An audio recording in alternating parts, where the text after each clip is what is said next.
Assalamualaikum warahmatullahi wabarakatuh. Sahabat Bina Esa, pada kesempatan kali ini saya akan membacakan pidato pengukuhan jabatan Guru Besar Tetap Bapak Profesor Dr. Haji Samsuri SA dalam bidang Ilmu Pendidikan Koperasi pada Fakultas Pendidikan Ilmu Pengetahuan Sosial Universitas Pendidikan Indonesia pada tanggal 14 Oktober 2002 dengan judul Pendidikan Koperasi sebagai Vektor Percepatan Pembangunan Koperasi Indonesia. Pidato ini ditujukan kepada Bapak Ketua dan anggota Dewan Penyantun, Bapak Rektor dan para pembantu rektor, Bapak Ketua, Sekretaris, dan anggota Senat, para guru besar, para dekan dan pembantu dekan, ketua dan sekretaris lembaga, direktur dan asisten direktur program pasca sarjana, para ketua jurusan, kepala pusat, kepala UPT, ketua program dan para dosen, para kepala biro, kepala bagian, kepala subbagian dan para karyawan, para pengurus organisasi kemahasiswaan dan seluruh mahasiswa, para tamu undangan yang berbahagia. Dasar pemikiran dari tulisan ini adalah bahwa bagi kita bangsa Indonesia sebagai dasar hukum, negara demokrasi dan negara yang berkeadilan sosial sesuai dengan ketentuan undang-undang dasarnya, yaitu Undang-Undang Dasar 1945, GBHN, dan berbagai undang-undang pelaksanaannya, maka pengembangan koperasi Indonesia dan menjadikan koperasi sebagai soko guru perekonomian Indonesia hukumnya wajib. Pemerintah Indonesia dan seluruh warga negara Indonesia, khususnya para pemimpinnya, golongan terpelajarnya, termasuk dosen dan mahasiswa, para pengusahanya, para politisinya, dan budayawannya, wajib mendukungnya. Bila tidak, kita semua berdosa kepada rakyat Indonesia. Kita harus berpikir keras, bahkan sangat keras, karena dari penampilannya di lapangan koperasi belum mampu berperan sesuai amanat konstitusi. Sampai saat ini, umur koperasi Indonesia sudah lebih dari 1 abad, tetapi kedudukannya pada umumnya masih dalam posisi sebagai pengusaha kecil. Pertanyaan kita, apanya yang salah dalam pembinaan dan pembangunan koperasi Indonesia? Jawabannya, menurut pendapat penulis, karena kita utamanya pemerintah Indonesia tidak melakukan pembangunan koperasi Indonesia secara mendasar, secara utuh, dan secara serius. Tidak mendasar karena kurang memperhatikan pembangunan manusianya, yaitu manusia pemilik, pengelola, dan pengguna koperasi itu sendiri. Berbagai temuan penelitian koperasi membuktikan bahwa kualitas warga koperasi Indonesia, yaitu para anggota, pengurus, dan pengawas koperasi pada umumnya berkualitas rendah. Yang kita bangun selama ini lebih berfokus pada wadahnya atau koperasi secara fisik material. Kita seringkali terjebak bahwa apabila jumlah anggota bertambah, tabungan bertambah, volume usaha bertambah, SHU bertambah, unit usaha bertambah, kantor koperasi makin besar dengan bangga mengatakan telah membangun koperasi. Pendapat itu tidak sama sekali salah, tetapi yang kita bangun itu baru sebagian pembangunan koperasi, dan itu pun bukan bagian yang terpenting. Bagian lain yang lebih penting dan lebih esensial adalah pembangunan manusia koperasi itu sendiri, khususnya para anggotanya, karena koperasi itu pada dasarnya dari anggota, oleh anggota, dan untuk anggota. Membangun koperasi dari sisi anggota ini bersifat investasi jangka panjang. Hasilnya tidak mudah terlihat, tetapi hasilnya terjamin asal dilakukan secara konseptual dan sungguh-sungguh. Waktunya tidak membutuhkan ratusan tahun, kalau digarap secara profesional mungkin cukup 25 tahun saja. Membangun koperasi itu hendaklah dilakukan secara utuh. Artinya tidak sepotong-sepotong, sebab koperasi itu bersifat multidimensi.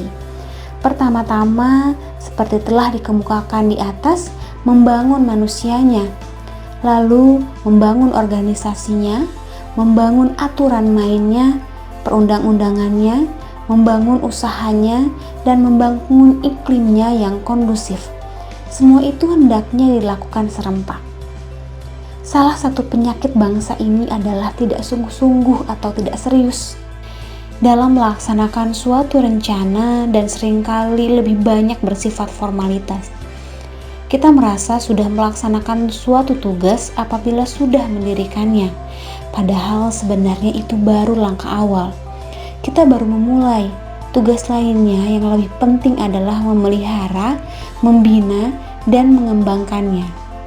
Salah satu bukti ketidakseriusan kita misalnya dalam membina koperasi siswa, KOPSIS.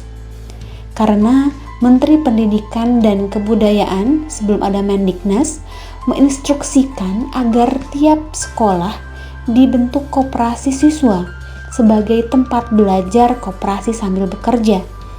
Menurut hasil penelitian penulis, hampir setiap sekolah lanjutan negeri di Jawa Barat ini telah mendirikan koperasi siswa.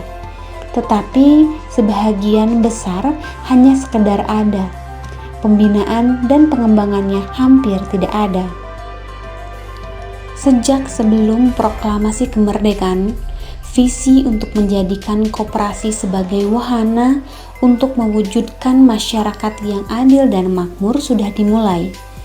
Organisasi-organisasi sosial budaya seperti Paguyuban Pasundan di Jawa Barat dan organisasi-organisasi keagamaan seperti Muhammadiyah dan organisasi-organisasi politik seperti Budi Utomo, Serikat Islam, Partindo, Parindra, dan Partai Nasional Indonesia telah merintis jalan ke arah itu.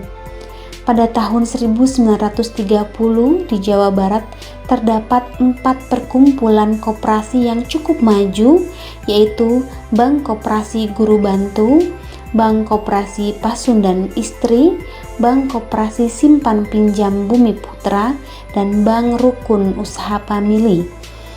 Dilansir dari Hanan Harjasasmita tahun 1982 halaman 29. Para perintis atau pejuang koperasi itu yakin bahwa koperasi dapat menjadi alat perjuangan untuk meningkatkan kesejahteraan rakyat dan sekaligus sebagai wahana peningkatan kesadaran berpolitik rakyat untuk membebaskan Indonesia dari belenggu penjajahan. Hanya pada saat itu tampaknya koperasi lebih banyak dijadikan alat perjuangan politik daripada perjuangan ekonomi. Dasar-dasar yang ikut mendukung keberadaan koperasi Indonesia sejak proklamasi kemerdekaan sudah sangat kuat dan memadai. Bahkan bila dilihat dari segi hukum, kemauan politik maupun budaya. Secara hukum, eksistensi koperasi Indonesia sangat kokoh karena telah terjamin oleh ketentuan hukum dasar kita dan aturan-aturan pelaksanaannya. Hukum dasar kita menyatakan perekonomian disusun sebagai usaha bersama berdasar atas asas kekeluargaan.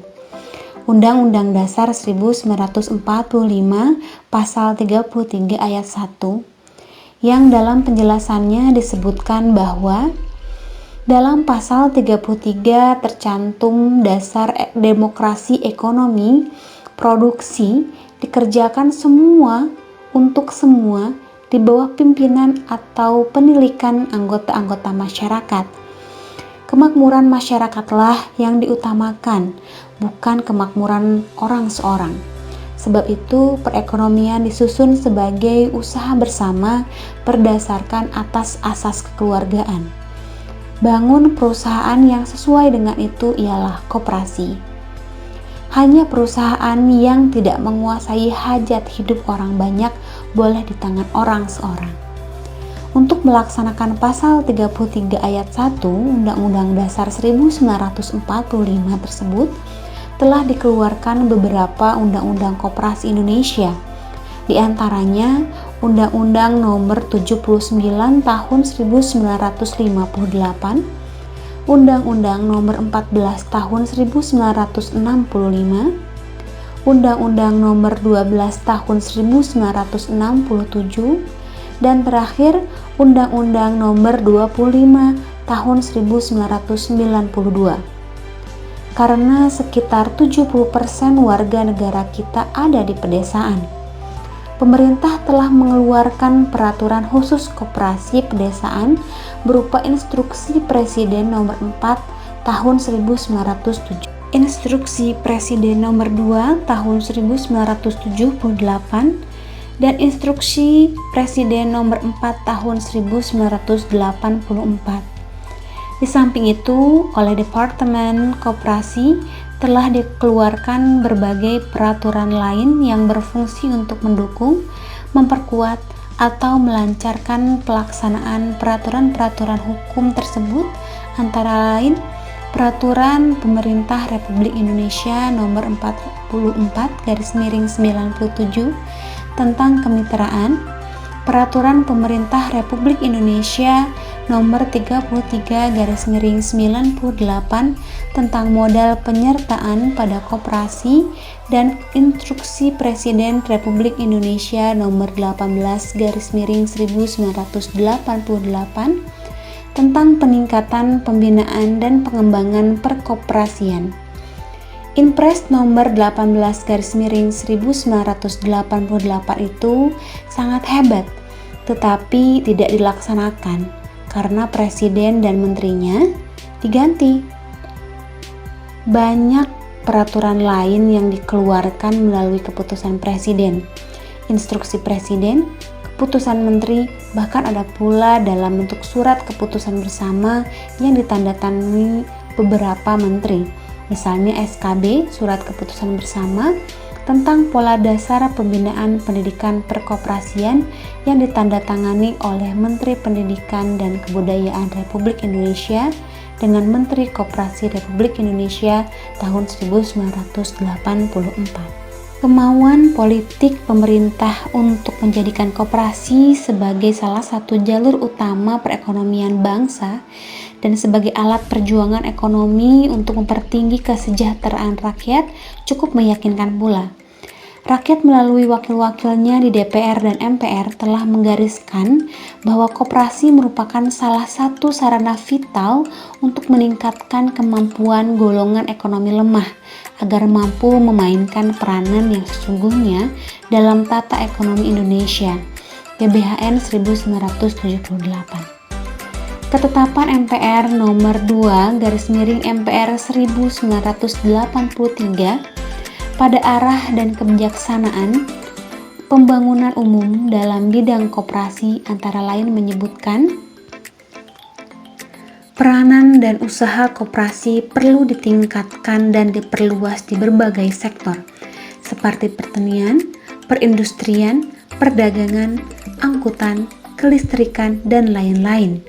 Pembinaan koperasi ditujukan agar koperasi tumbuh menjadi lembaga ekonomi yang kuat dan menjadi wadah utama untuk pembinaan kemampuan usaha golongan ekonomi lemah. Dalam TAP MPR nomor 4/MPR/1999 tentang garis-garis besar haluan negara tahun 1999 sampai dengan 2004 tentang visi dan misi disebutkan visi terwujudnya masyarakat Indonesia yang damai, demokrasi, berkeadilan, berdaya saing, maju dan sejahtera dalam wadah negara kesatuan Republik Indonesia yang didukung oleh manusia Indonesia yang mandiri, beriman, bertakwa, berakhlak mulia, cinta tanah air, berkesadaran hukum dan lingkungan, menguasai ilmu pengetahuan dan teknologi, memiliki etos kerja yang tinggi, serta berdisiplin. Kemauan politik pemerintah untuk terus mengembangkan koperasi dapat disimak dari pidato Menteri Koperasi pada peringatan Hari Koperasi ke-36 pada tanggal 12 Juli 1983. Pengembangan koperasi bukanlah selera pemerintah ataupun selera presiden, tetapi merupakan amanat rakyat, amanat pada perjuangan kemerdekaan bangsa Indonesia dengan dasar ideal Pancasila dan landasan konstitusional Undang-Undang Dasar 1945 serta amanat GBHN. Karena itu mutlak harus kita laksanakan dan tidak bisa ditawar-menawar lagi. Secara budaya pun, sistem koperasi itu sesuai dengan dasar budaya Indonesia yang berazaskan kekeluargaan dan kegotong royongan. Koperasi Indonesia hendaknya menyadari bahwa di dalam dirinya terdapat kepribadian Indonesia sebagai pencerminan dari bangsa Indonesia dan dipengaruhi oleh keadaan tempat lingkungan Indonesia dan suasana waktu sepanjang masa dengan ciri-ciri ketuhanan yang Maha Esa, kegotong royongan dan kekeluargaan, serta Bhinneka Tunggal Ika. Terdapat di penjelasan Undang-Undang Koperasi Nomor 12/67 Pasal 5. Kuncharaningrat mengatakan pada tahun 1974.259, konsep gotong royong merupakan suatu konsep yang erat bersangkut paut dengan kehidupan rakyat kita sebagai petani dalam masyarakat agraris. Tetapi kehidupan gotong royong itu bukan monopoli masyarakat pedesaan saja. Dengan pola dan intensitas yang berbeda, jiwa gotong royong itu melekat pada setiap jiwa bangsa Indonesia, termasuk yang ada di daerah perkotaan. Frans Seda dalam Kompas 1984 mengatakan kekeluargaan adalah jiwa Geistung yang menjiwai koperasi, sedangkan gotong royong merupakan bentuk atau pengorganisasian dari usaha bersama. Bagi kita, sistem koperasi merupakan sistem usaha bersama modern yang dijiwai oleh azas kekeluargaan dan kegotong royongan sebagai ciri khas bangsa Indonesia dan sudah berurat berakar dalam jiwa dan pola tingkah laku bangsa Indonesia. Walaupun dewasa ini, akibat berbagai pengaruh eksternal, semangat dan azas kekeluargaan itu sudah mulai pudar. Sebab itu perlu direvitalisasi dengan berbagai upaya pendidikan, penyuluhan, dan pelatihan koperasi. Bila Bank Penolong dan Tabungan yang didirikan oleh Patih Purwokerto R. Arya Wiryaatmaja pada tahun 1896 dianggap sebagai cikal bakal kelahiran koperasi Indonesia modern, maka berarti kini tahun 2002 Koperasi Indonesia telah berumur 106 tahun, sudah melebihi satu abad, satu periode waktu yang cukup panjang. Menurut Kusuma Hadi, pada tahun 1985.230, membandingkan periode yang sama di daratan Eropa dan Amerika dalam waktu satu abad, koperasi di sana mampu meletakkan landasan yang begitu kokoh, sehingga dapat menduduki posisi sama dengan bangun usaha yang lain dalam percaturan ekonomi nasional. Berbeda dengan dasar-dasar berpijaknya yang begitu kuat, kenyataan di lapangan pada umumnya menunjukkan bahwa perkembangan koperasi Indonesia baik dalam arti statik, kuantitatif, maupun dalam arti dinamik, kualitatif, seperti dalam tingkat partisipasi anggotanya, tingkat pelayanannya, dan dalam misinya meningkatkan kesejahteraan anggota tampaknya masih jauh dari harapan para pencinta koperasi.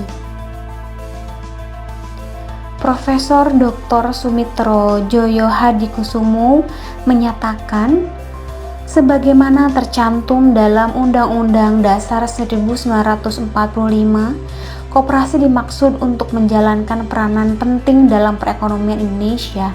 Namun harus diakui, kenyataannya bahwa apa yang dikehendaki UUD 1945 belumlah terpenuhi. M. Amin Aziz dengan penelitiannya menemukan bahwa tingkat partisipasi anggota kerajinan yang diteliti di DKI Jaya dan Jawa Barat, hanya 3 koperasi yang telah membayar simpanan wajib lebih dari 60%, 7 buah kurang dari 20%, dan 4 koperasi tak pernah membayar. Bila dilihat dari kehadirannya dalam rapat-rapat anggota, sepertiganya mengatakan bahwa kehadirannya itu karena diwajibkan oleh pengurus, dan sepertiganya lagi karena sekedar ingin mendengarkan isi rapat. Terdapat dalam M. Amin Aziz dalam Sri Edi Swasono 1983, titik 2, 263-264. Secara kuantitatif, selama penelitian 3 pada tahun 1978 sampai dengan 1982, pertumbuhan koperasi Indonesia cukup tinggi. Jumlah koperasi telah naik 1,3 kali, jumlah anggota naik 1,5 kali, volume usaha naik 12,3 kali, tabungan koperasi naik 4,6 kali, dan permodalan koperasi naik 6,4 kali. Pada tahun 1995, jumlah koperasi Indonesia mencapai 46.458 unit dengan anggota sekitar 26,3 juta orang, sekitar 14% dari jumlah penduduk. Nilai asetnya kurang dari 6 triliun dan volume usahanya sekitar 11,2 triliun. Dibandingkan dengan negara lain, sesungguhnya secara kuantitatif pun perkembangan koperasi kita relatif belum mengembirakan. Pada tahun 1982, dari kurang lebih 135 juta penduduk Indonesia yang telah menjadi anggota koperasi, baru 11.141.204 orang, atau baru sekitar 8,25%. Harsono dalam penelitiannya pada 6 KUD di Jawa Barat menemukan bahwa baru 15,5% dari jumlah kepala keluarga di 3 KUD model yang telah menjadi anggota koperasi, dan pada 3 KUD non-model baru 7,3% saja. Sebagai perbandingan, pada tahun 1977, prosentasi petani yang menjadi anggota koperasi di Jepang, Taiwan, dan Korea hampir mendekati 100%, sedang di Sri Lanka 80% dan di Bangladesh 60%. Sumbangan sektor koperasi terhadap pendapatan nasional juga masih sangat rendah. Profesor Dr. Mubiarto mengemukakan bahwa 86% kegiatan perekonomian Indonesia dikuasai oleh sektor swasta, 12% oleh sektor negara, dan hanya 2% oleh sektor koperasi. 2 tahun setelah pernyataan Mubiarto, editorial Kompas menyatakan sumbangan koperasi terhadap GNP Indonesia baru sebesar 4%. Dawam Raharjo pada tahun 1997 menyatakan bahwa aset seluruh koperasi Indonesia adalah kurang dari 6 triliun, sedang aset sebuah perusahaan swasta lebih dari itu. Ini terjadi sebelum krisis ekonomi. Meskipun demikian, kehandalan koperasi terbukti di lapangan dalam masa krisis ini yang dimulai pertengahan tahun 1997. Kalau perusahaan-perusahaan konglomerat sebahagian besar, 80% ambruk, terbukti koperasi itu justru sebaliknya. 80% mampu bertahan hidup, bahkan ada yang berkembang. Mengapa demikian? Pertama, Usaha koperasi itu sebagian besar terkait dengan usaha para anggotanya, dan usahanya itu tidak banyak tergantung kepada keluar negeri, sehingga naiknya nilai US dollar dan turunnya nilai rupiah tidak menghancurkan koperasi, bahkan memperkuatnya. Daya saing produk koperasi menguat.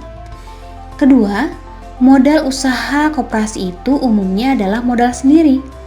Beban utang koperasi ke dunia perbankan, lebih-lebih utang dalam bentuk valuta asing, hampir tidak ada. Sehingga ketika para konglomerat menjerit harus membayar utang besar dalam valuta asing yang membengkakkan utang rupiahnya dan menyebabkan perusahaannya ambruk, koperasi itu tenang-tenang saja. Ketiga, ini yang melahirkan pasal 33 ayat 1 Undang-Undang Dasar 1945 itu adalah benar, bahwa badan usaha yang paling cocok dan juga paling handal untuk mewujudkan masyarakat yang adil dan makmur itu adalah koperasi.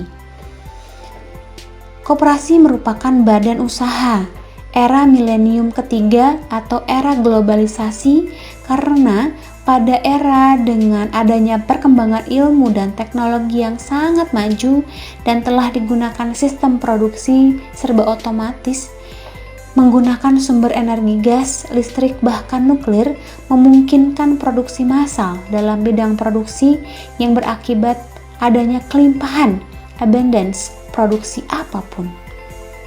Yang merupakan pertanyaan besar bagi kita, mengapa organisasi usaha yang begitu canggih dan telah mendapat dukungan hukum, kehendak politik, serta dasar budaya yang cukup kuat, yang sangat kuat bahkan, penampilannya dalam kehidupan nyata sangat memprihatinkan? Jawabannya adalah karena, pertama, seperti telah dikemukakan pada bagian pendahuluan, koperasi tidak dikembangkan secara mendasar, secara utuh, dan secara serius. Kedua, pemerintah tidak konsisten dengan segala keputusan kebijakannya. Keputusan politik untuk melaksanakan Undang-Undang Dasar 1945 dan GBHN serta berbagai undang-undang pelaksanaannya lebih banyak ada di atas kertas, sedang realisasi di lapangan sangatlah kurang. Tahap-tahap perkembangan gerakan koperasi Indonesia. Secara garis besar, tahap-tahap perkembangan gerakan koperasi Indonesia dapat dibagi dalam 5 zaman, yaitu pertama, zaman penjajahan Belanda, penjajahan Jepang.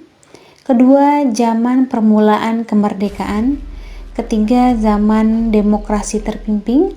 Keempat, zaman Orde Baru. Kelima, zaman reformasi. Sepanjang sejarah perkembangan kenegaraan kita, koperasi selalu disebut bahkan diidolakan dan menjadi bagian penting dalam kehidupan perekonomian Indonesia. Tetapi sayang, koperasi lebih banyak dijadikan objek daripada subjek. Koperasi lebih banyak diperalat untuk kepentingan penguasa atau kepentingan lain yang bukan untuk kepentingan para pemiliknya, yaitu anggota. Pada zaman penjajahan Belanda, koperasi relatif tumbuh dari bawah, tumbuh atas kesadaran para pemimpin Indonesia yang peduli terhadap penderitaan bangsanya. Pada zaman ini, koperasi oleh para perintis kemerdekaan dijadikan sebagai alat peningkatan kesejahteraan rakyat, sekaligus sebagai alat politik untuk menggalang kekuatan rakyat, untuk merebut kemerdekaan jati diri koperasi sebagai organisasi ekonomi swadaya paling mengemukakan pada saat itu. Hanya karena koperasi lebih banyak digerakkan oleh para pejuang kemerdekaan, maka nuansa politiknya lebih kental dari nuansa ekonominya. Pada zaman pendudukan Jepang, jati diri koperasi dirusak total. Koperasi tidak difungsikan sebagai organisasi swadaya milik anggota, tetapi sudah dikuasai oleh pemerintah dan digunakan oleh pemerintah pendudukan Jepang untuk kepentingannya sendiri, yaitu untuk memenangkan peperangan Asia Timur Raya. Pada zaman permulaan kemerdekaan, idealisme koperasi untuk menjadikan koperasi sebagai sokoguru perekonomian sangatlah kuat, sebagai pelaksanaan hukum dasar negara yang tertera pada pasal 33 ayat 1 Undang-Undang Dasar 1945. Peran gerakan koperasi Jawa Barat pada zaman itu amatlah besar. Mereka telah berhasil menyelenggarakan konferensi koperasi di Ciparai untuk mendirikan Pusat Koperasi Priangan tahun 1996. Dan antara tanggal 11 sampai 14 Juli tahun 1947 dipimpin Niti Sumatri mampu menyelenggarakan Kongres Koperasi yang pertama di Tasikmalaya dan telah meletakkan dasar-dasar gerakan koperasi Indonesia, antara lain telah menetapkan tanggal 12 Juli sebagai Hari Koperasi Indonesia. Kongres Koperasi kedua juga dilaksanakan di Jawa Barat, yaitu di Bandung, antara tanggal 15 sampai dengan 17 Juli 1953, dan telah mengambil keputusan-keputusan yang sangat strategis, antara lain akan mendirikan lembaga-lembaga pendidikan koperasi di tiap provinsi, mengeluarkan harian, mingguan, dan buku-buku pelajaran koperasi, dan koperasi menjadi mata pelajaran pada sekolah-sekolah lanjutan. Pada zaman demokrasi terpimpin, peran dan komitmen pemerintah untuk menjadikan koperasi sebagai soko guru perekonomian sangatlah besar. Pemerintah amat proaktif dalam mengembangkan koperasi, lebih-lebih setelah Bung Karno menyampaikan dekret Presiden pada tanggal 5 Juli 1959 yang menyatakan kembali pada Undang-Undang Dasar 1945. Koperasi pada saat itu berkembang sangat pesat dalam berbagai bidang usaha, terutama pada bidang pertanian dan industri kecil. Bidang perekonomian rakyat hampir sepenuhnya dikuasai oleh koperasi. Meskipun demikian, perkembangan koperasi yang terlalu diarahkan dan dikendalikan pemerintah itu berdampak negatif pada sisi lain, yaitu pudarnya jati diri koperasi sebagai organisasi ekonomi swadaya. Zaman Orde Baru. Pada tahap-tahap awal pemerintah Orde Baru seperti akan meluruskan jati diri koperasi agar sesuai dengan prinsip-prinsip koperasi. Tapi selanjutnya dengan gaya lain, pemerintah mulai memanfaatkan koperasi untuk kepentingannya, bukan untuk kepentingan anggota koperasi. KUD dibesarkan dengan berbagai fasilitas, tapi bukan untuk meningkatkan kesejahteraan anggotanya atau petani, melainkan hanya sebagai alat pemerintah untuk meningkatkan produksi pangan. Dalam bidang pendidikan perkoperasian telah dikeluarkan SKB tentang pendidikan perkoperasian. Isinya cukup mendasar, termasuk perlunya pendirian Koplah, koperasi sekolah, atau Kopsis, koperasi siswa, dan Kopma, koperasi mahasiswa, sebagai lembaga pendidikan koperasi sambil bekerja, tetapi pembinaannya hampir tidak ada, sehingga peran eksistensinya itu hampir tak ada pula. Koperasi-koperasi tingkat nasional seperti Kopindo, Koperasi Pemuda Indonesia, Inkud, Induk, Koperasi Unit Desa, dan lain-lain geraknya sangat dikendalikan oleh pemerintah, termasuk penetapan pengelolaannya. Demikian pula dengan organisasi gerakannya yaitu Dekopin, kebebasannya sangat dibatasi sehingga perannya sebagai wadah penyalur aspirasi anggota hampir tidak ada. Secara politis, koperasi banyak dikemukakan, tapi secara real dikerdilkan. Pelaksanaan pasal 33 ayat 1 Undang-Undang Dasar 1945 yang memfungsikan koperasi sebagai soko guru perekonomian minim sekali. Koperasi pada era reformasi. Peran pemerintah dalam pembinaan koperasi dikurangi dan peran gerakan koperasi melalui Dekopin ditingkatkan. Pemberian badan hukum koperasi dipermudah, dan di tiap desa bila diperlukan dapat didirikan koperasi lain. Selain KUD, koperasi boleh menggarap bidang usaha apa saja, seperti pengelolaan hutan, koperasi menjadi rekanan pemerintah, dan lain-lain. Meskipun demikian, iklim demokrasi ini belum dapat meningkatkan peran koperasi dalam memperdayakan perekonomian rakyat karena banyak faktor, antara lain: pertama, masih banyak pejabat pemerintah yang belum mengetahui perubahan-perubahan tersebut. Yang kedua, sektor real akibat krisis ekonomi belum bangkit. Yang ketiga, cucuran kredit perbankan bagi koperasi sangat minim. Kebijakan Bank Indonesia tampaknya belum berubah bahwa 80% plafon kredit perbankan untuk pengusaha besar dan hanya 20% untuk pengusaha kecil, menengah, dan koperasi. Keempat, organisasi gerakan koperasi yaitu Dekopin masih belum mampu melaksanakan fungsinya karena berbagai kendala.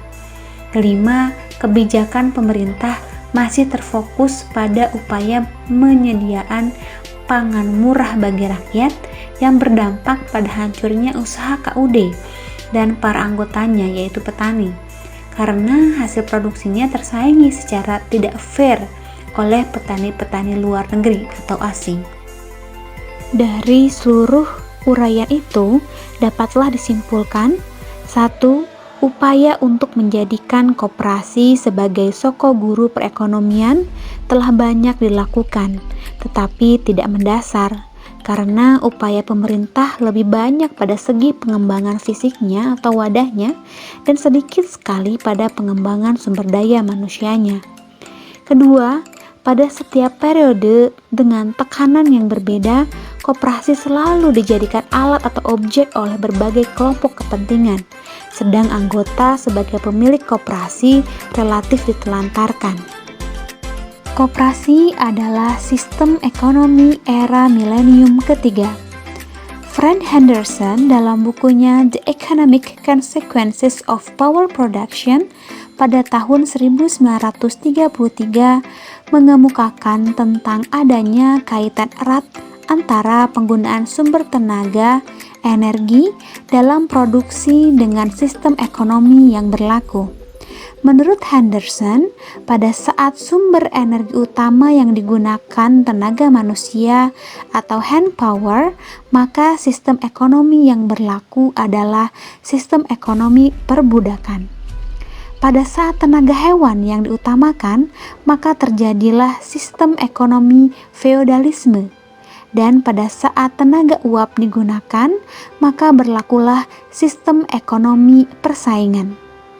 Selanjutnya, pada era di mana digunakan tenaga gas dan listrik, dan dewasa ini tenaga nuklir, maka sistem ekonomi yang paling cocok adalah sistem ekonomi koperasi. Mengapa? Karena pada saat itu persoalan produksi sudah tertanggulangi dan produksi massal tinggi sudah dapat dilakukan, sehingga produksi apapun sangat melimpah, dan persoalan utama yang dihadapi manusia adalah persoalan sistem distribusi barang dan jasa. Menurut Henderson, yang dapat menanganinya tidak lain hanyalah koperasi. Karena pertama, sistem koperasi itu dilandasi oleh falsafah kerjasama atau menurut Herman Suwardi, falsafah atas dasar cinta. Kedua, koperasi adalah badan usaha yang melibatkan banyak orang. Ketiga, koperasi itu tujuannya bukan mencari untung yang sebesar-besarnya, tetapi mencari manfaat yang sebesar-besarnya. Pada saat ini, pada era globalisasi ini, umat manusia harusnya bekerja sama, bukannya bersaing.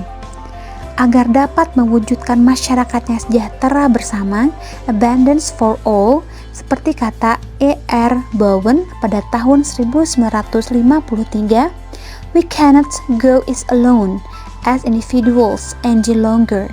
We accept the fact that we are all members of one great family of people. Saat ini, mari kita wujudkan mimpi besar kita, yaitu pertama, bahwa sesungguhnya kemerdekaan itu adalah hak segala bangsa, dan oleh sebab itu maka penjajahan di atas dunia harus dihapuskan karena tidak sesuai dengan peri kemanusiaan dan peri keadilan. Terdapat dalam alinea pertama pembukaan Undang-Undang Dasar 1945. Mimpi besar kedua dan perjuangan pergerakan kemerdekaan Indonesia telah sampailah kepada saat yang berbahagia dengan selamat, sentosa, mengantarkan rakyat Indonesia ke depan pintu gerbang kemerdekaan negara Indonesia yang merdeka, bersatu, berdaulat, adil dan makmur. Terdapat dalam alinea kedua pembukaan Undang-Undang Dasar 1945. Mewujudkan kedua mimpi besar itu yaitu menghapuskan penjajahan di atas dunia dan mewujudkan negara Indonesia yang merdeka, bersatu, berdaulat, adil dan makmur itu tidaklah mudah dan merupakan perjuangan jangka panjang bangsa Indonesia, bahkan perjuangan panjang kemanusiaan. Mimpi-mimpi besar itu sangat perlu dan harus dipelihara, bahkan direvitalisasi setiap saat agar tidak mengendur sebagai tenaga pendorong untuk mewujudkan masyarakat yang dicita-citakan. Filosof James H. Taft mengemukakan bahwa mimpi manusia itu dapat dirumuskan sebagai berikut: agencies for mastery over nature and agencies for cooperation among men. E.R. Bowen pada tahun 1953.23. Mimpi manusia untuk menguasai alam relatif telah dapat diwujudkan, tetapi mimpi untuk membangun masyarakat dunia yang satu sama lain dapat bekerja sama, cooperation, masih memerlukan perjuangan panjang. Sistem ekonomi kompetisi atau koperasi. Sistem kompetisi diformulasikan oleh ekonom Inggris yaitu Adam Smith pada abad ke-18 yang mengemukakan bahwa apabila setiap orang dibiarkan bebas mengejar kepentingannya sendiri tanpa campur tangan pemerintah dengan bantuan tangan tak kentara, invisible hand, maka dampaknya baik bagi semua orang. Para produsen akan bersaing untuk membuat produksi yang paling berkualitas dengan harga yang termurah dan pelayanan yang terbaik. Semua itu katanya sangat menguntungkan rakyat banyak dan konsumen. Pandangan Adam Smith itu mendapat dukungan dari beberapa ilmuwan, antara lain dari Charles Darwin pada bukunya yang terkenal The Origin of Species. Teori Darwin itu diilhami oleh teori Thomas Malthus yang menyatakan bahwa penduduk itu berkembang seperti deret ukur, sedang pertumbuhan bahan pangan mengikuti deret hitung. Sebab itu, kemiskinan dan kelaparan itu tak dapat dihindari sebab merupakan hukum alam, a law of nature. Untuk mempertahankan eksistensi, manusia harus melakukan moral restraint dengan sadar, membatasi pertambahan kelahiran. Menurut Darwin, ada dua prinsip penting berkenaan dengan seleksi alam, yaitu struggle for existence dan survival of the fittest. Pendapat Darwin diperkuat oleh Thomas Huxley dalam tulisannya Struggle for Existence, bahwa dalam masyarakat primitif, cakar-cakaran satu sama lain itu merupakan the normal state of existence. Atas dasar konsep ini adalah wajar apabila yang the fittest lah yang akan survival, memenangkan persaingan. Tetapi dengan kemajuan teknologi dan ditemukannya mesin-mesin produksi otomatis dan digunakannya sumber energi baru seperti gas dan listrik, teori Malthus itu tak terbukti. Tetapi dengan kemajuan teknologi dan ditemukannya mesin-mesin produksi otomatis dan digunakannya sumber energi baru seperti gas dan listrik, teori Malthus itu tak terbukti. Dengan adanya revolusi hijau, manusia dapat melipat gandakan hasil pertanian, dan dengan sistem produksi baru dan teknologi baru, produksi massal tinggi barang-barang manufaktur dapat dilakukan, sehingga yang merupakan persoalan utama dewasa ini bukan masalah produksi, tetapi masalah distribusi atau marketing. Kita menyaksikan dewasa ini termasuk yang terjadi di Indonesia, bahwa para petani kita menjerit karena produk pertaniannya tak dapat dijual dengan harga yang pantas karena relatif kelebihan produksi. Para pengusaha manufaktur mengeluarkan biaya promosi sangat besar karena ingin agar barang hasil produksinya dapat dijual. Dewasa ini, barang apapun sangat melimpah, sehingga banyak negara yang melakukan dumping atau memberi subsidi khusus kepada para petaninya agar hasilnya mampu bersaing atas dasar. Dewasa ini, barang apapun sangat melimpah, sehingga banyak negara yang melakukan dumping atau memberi subsidi khusus kepada para petaninya agar hasil produksinya mampu bersaing. Atas dasar itu, Huxley berpendapat bahwa dengan terjadinya perubahan sosial, maka proses struggle for existence juga berubah, yaitu bahwa yang akan survival itu bukan yang the fit, tapi pada yang ethically the best, yaitu yang memiliki kejujuran, kesetiakawanan, kepedulian sosial, keadilan, tanggung jawab sosial, dan tanggung jawab lingkungan. Lester Ward adalah salah seorang ilmuwan Amerika yang berani menentang Darwinian Spencerian Theories dalam bukunya Glimpse of the Cosmos pada tahun 1918. Ward menyanggah pendapat Spencer bahwa sistem kompetisi adalah baik dan bermanfaat karena sesuai dengan hukum alam. Pendapat Ward sebaliknya, bahwa kompetisi itu adalah sebagai kejahatan sosial atau social evil.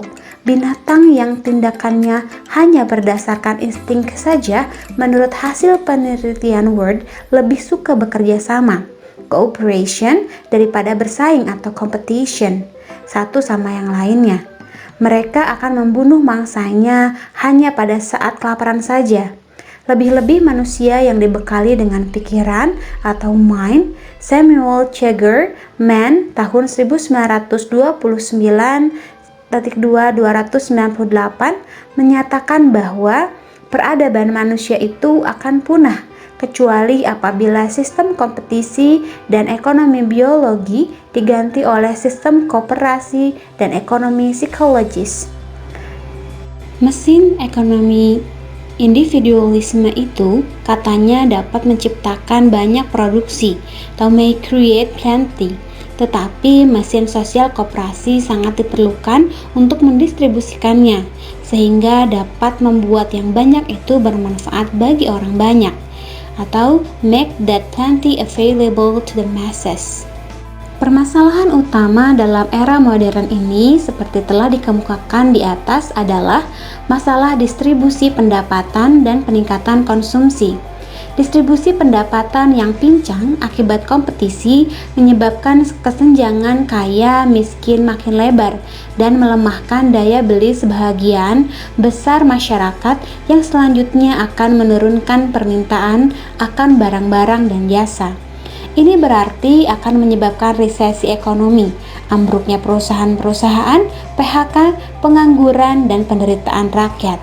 Krisis ekonomi yang terjadi di negara kita sejak pertengahan tahun 1997, salah satu sebabnya adalah akibat tidak diperankannya koperasi, sengaja atau tidak sengaja karena pemerintah lebih mempercayai pengusaha besar swasta sebagai mesin ekonomi untuk memacu pertumbuhan dan tidak sengaja karena tidak menyadari dan tidak memahami bahwa koperasi lebih baik bagi bangsa Indonesia. Kita semua tahu bahwa perusahaan-perusahaan besar kroni atau konglomerat itu menjadi besar, bahkan sangat besar, bukan karena kerja keras dan kerja efisien mereka, tetapi karena mendapat fasilitas sangat banyak, bahkan berlebihan dari penguasa. Buktinya dapat kita saksikan sekarang. Menurut Herman Suwardi tahun 1995, falsafah hidup barat atau sistem kompetisi adalah berdasarkan konflik, sedang falsafah hidup kita sesuai pasal 33 Undang-Undang Dasar 1945 berdasarkan harmoni atau asas kekeluargaan atau cinta, bertujuan mencapai kemakmuran bersama di mana produksi dikerjakan oleh seluruh warga negara, untuk semua dan di bawah penilikan anggota-anggota masyarakat. Kalau kita konsekuen dengan Undang-Undang Dasar 1945, maka sistem ekonomi yang hendaknya berlaku di Indonesia bukanlah sistem ekonomi kompetisi atau sistem perdagangan bebas, tetapi adalah sistem ekonomi koperasi. Krisis ekonomi dan moneter yang dialami Indonesia adalah sebagai buah karya pemerintah, karena selama hampir 32 tahun menelantarkan koperasi, bahkan bersifat munafik. Di satu pihak menyatakan akan melaksanakan Undang-Undang Dasar 1945 secara murni dan konsekuen, tetapi dalam prakteknya justru menentang ketentuan Undang-Undang Dasar 1945 khususnya pasal 33 ayat 1. Menurut Wiener, tahun 1950-235, kita sekarang sudah masuk pada era revolusi industri kedua yang disebut sebagai The Automatic Age, yang ditandai dengan adanya automatic mechanism dan automatic factory serta automatic communication and control.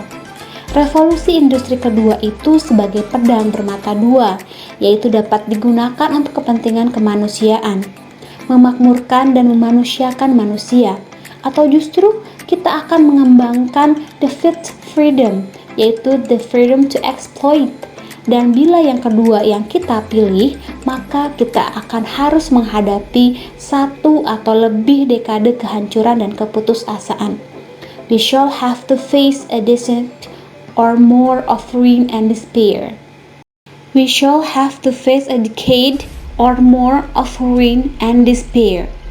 Sistem kompetisi itu seperti telah dikemukakan sifatnya menang kalah, win-lose, yang menurut istilah Lord Justice Fry pada Bowen pada tahun 1950-2116 bahwa sistem kompetisi itu akan menghasilkan suatu keadaan bahwa sukses bagi yang satu akan menyebabkan kegagalan bagi yang lain. Follows that the success of one must be the failure of another. Sedang sistem koperasi sifatnya menang-menang, win-win. Dengan bekerja sama, semua akan kebagian menang. Bahkan, kalau kerjasamanya baik, akan menghasilkan sinergi. Hyde Bailey dalam Liberty merumuskan intisari tulisannya. Kerjasama bukannya kompetisi sebagai kata kunci ke masa depan. Cooperation, not competition, is the password to the future. James H. Taft mengemukakan dalam The Ethic of Cooperation pada tahun 1918 bahwa organisasi sosial itu akan berkembang menjadi 3 tipe, yaitu dominance, competition, and cooperation. Sedang the general code of values yang diperjuangkan oleh manusia adalah kebebasan atau liberty, keadilan atau justice, dan kekuasaan atau power. Dalam organisasi sosial tipe dominance, liberty itu adalah untuk para penguasa, the rulers. Justice sekedar social order, dan power adalah untuk sebagian kecil, the few. Dalam organisasi, tipe competition mengartikan liberty, baik bagi yang kuat atau the strong. Justice sebagai tiada campur tangan dalam the struggle for existence, dan power sebagai hak istimewa atau privilege. Pada organisasi tipe cooperation, liberty dirumuskan sebagai being for all, justice sebagai distribution for all, dan power sebagai being by all for all. Pemikiran Bung Hatta tentang koperasi. Dr. Muhammad Hatta atau dengan panggilan akrabnya Bung Hatta mendapat gelar sebagai Bapak Koperasi Indonesia.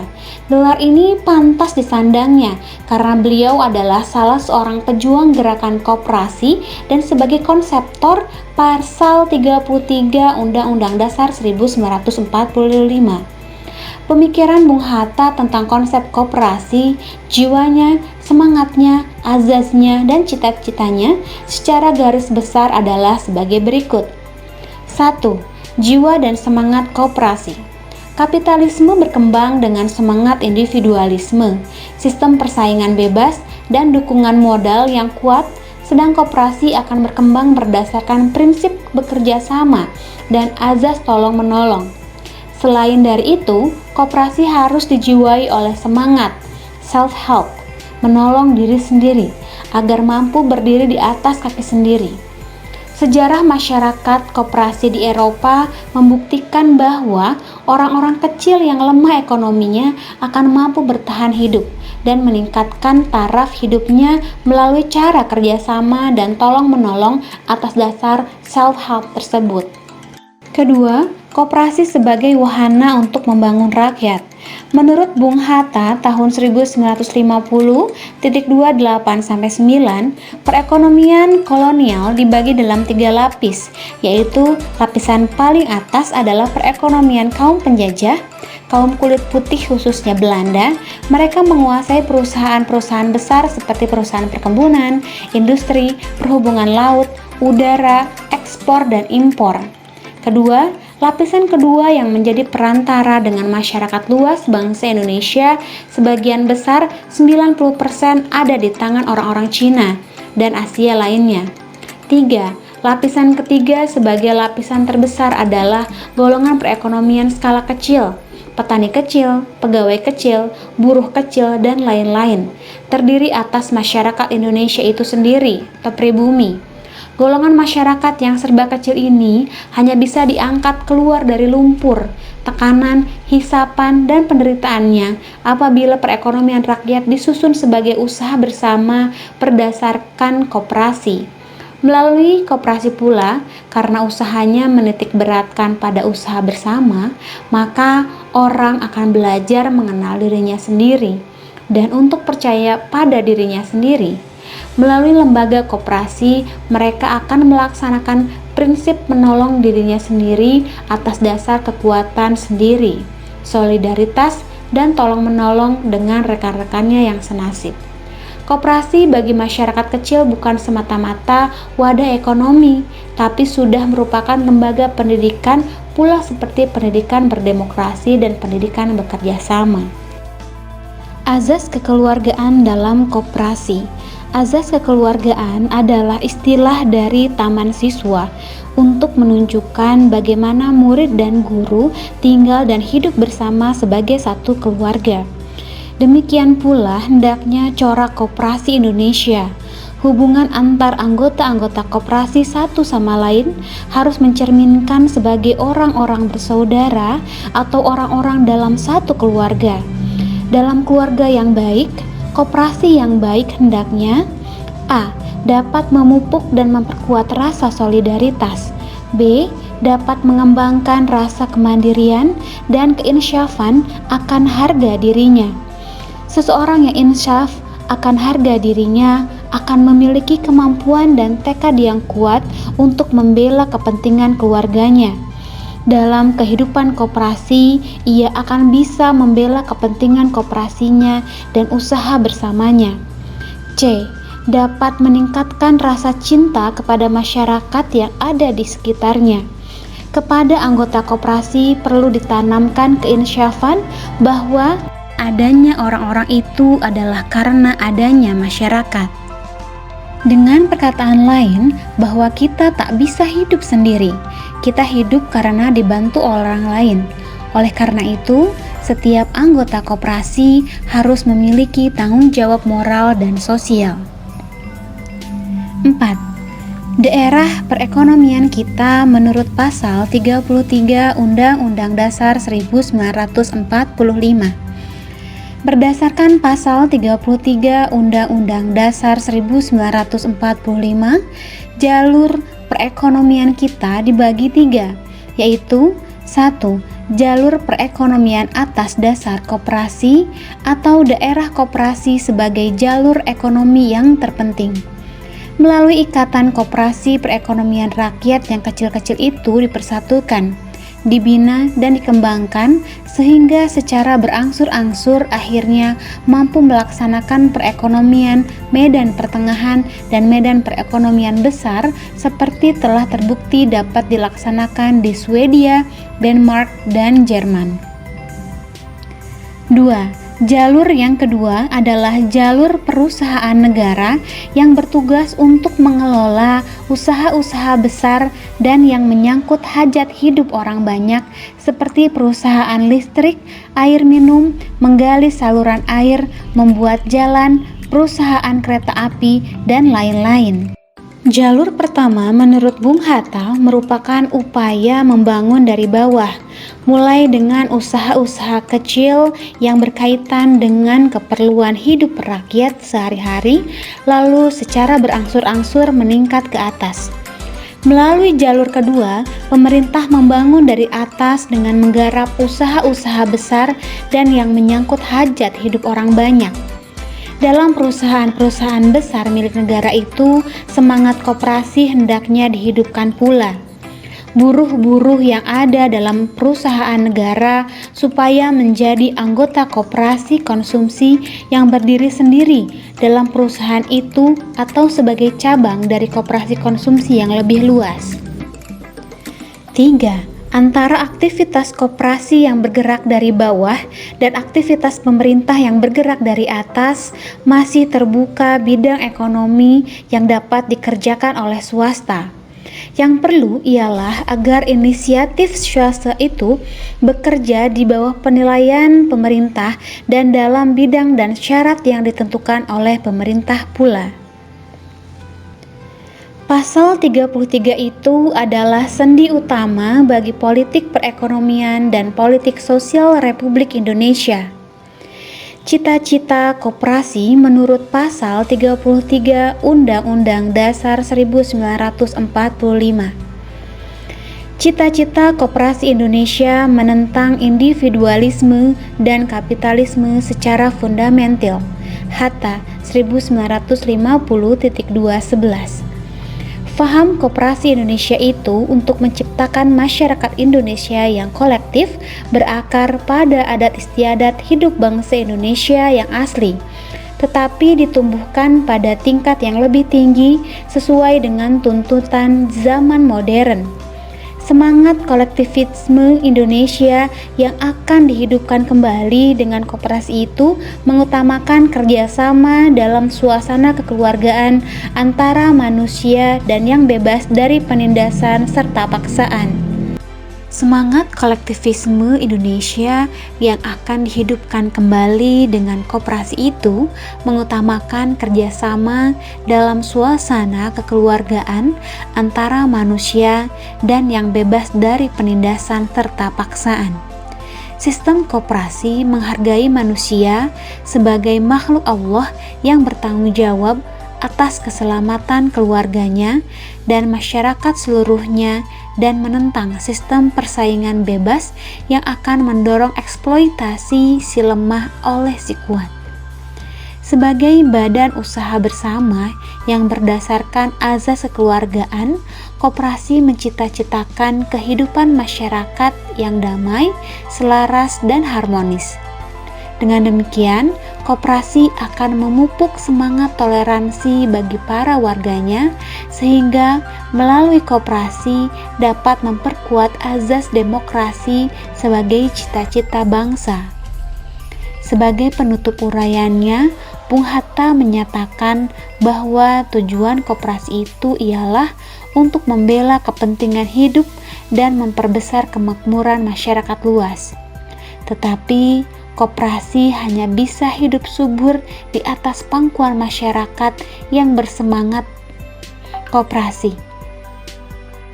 Maka, usaha menghidupkan dan menumbuhkan semangat koperasi itu adalah tugas yang utama. Usaha ini menghendaki waktu, kesabaran, dan keyakinan yang tak kunjung goncang. Muhammad Hatta 1951 dalam Sri Edi Swasono tahun 1983.22. Dari pemikiran Bung Hatta itu ada beberapa butir pemikiran yang perlu kita garis bawahi, yaitu 1. Bahwa Pasal 33 Undang-Undang Dasar 1945 merupakan sendi utama politik perekonomian dan politik sosial Republik Indonesia. Alhamdulillah, bahwa sampai saat ini pasal ini oleh MPR tidak diamandemen, bahkan ditambah dengan 2 ayat, yaitu ayat 4 dan ayat 5.